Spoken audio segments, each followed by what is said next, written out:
Hello everybody, me Ella again, and I have just a couple of minutes, but I wanted to talk about, I'm reading The Art of Possibility. Here it is. The Art of Possibility. It's by Rosamund Stone Zander and Benjamin Zander, and she is a therapist with a private practice, and he is the conductor of the Boston Philharmonic Thingibob, and they've written this book together. It's about possibility. And I'm just starting it, but they had in there that the context of life is comparison. So we live, like, you know how everybody says, get in the game? Like, I'm not going to, get in the game. And all the analogies that we use for life are about getting in the game or war. So there's sports or war analogies. And the downside of that is that you either win or you lose. Whenever you're in a game, somebody wins, somebody loses. Whenever you're in war, somebody wins, somebody loses. And they're talking about changing the context so that you can have possibilities. The book's called Art of Possibility. So I was like, well, what kind of context, what kind of analogies could we use, especially in the Creative Ladies Coalition, to empower us instead of make us, hesitant. So especially for women, I think that analogies, we've been talking about perfectionism a little bit, and I've been really thinking about it, even though maybe not haven't been live, but how perfectionism stops us. And so I was wondering what kind of context besides a competitive context, so what kind of context of mindset, outside of the games or the sports or the war, get on the court.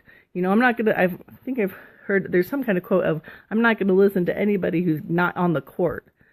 And I've always kind of liked that, but then I also it hasn't always inspired me to get going. And so now I'm wondering, maybe instead of having, as a context for living, instead of being in a game where you could win or lose, maybe we could have a context of art.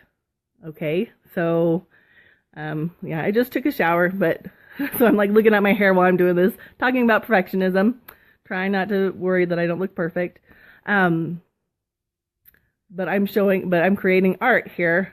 Okay, what if the context was art? So instead of getting in the game, what if you got in the performance? What if you gave your all to their performance?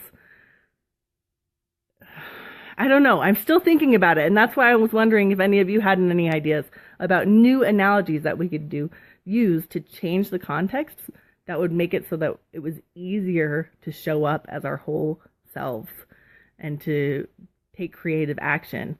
Because if the context is that when you take creative action that you could win, yeah, or you could lose, and chances are you're going to lose, well, that makes you more hesitant to get out there. But if the context was that you could just give your best performance, and instead of winning or losing, it's all whether you have just created the most purely from your heart, instead of, if you just, versus your previous performance or your future performances, or it's not a comparison context. Instead, it's just how true to yourself have you been, and therefore how big of an impact have you made on the people who are the audience of your life, which is just the people in it. So that's what I'm thinking about. What do you think about the topic? Like, what do you think about the context of possibility and art, life as art, instead of life as war or life as a game where you can win or lose? What do you think about that? I'm going to be thinking about it some more. But yeah, and happy Thursday, and I hope y'all are having a great day. Bye.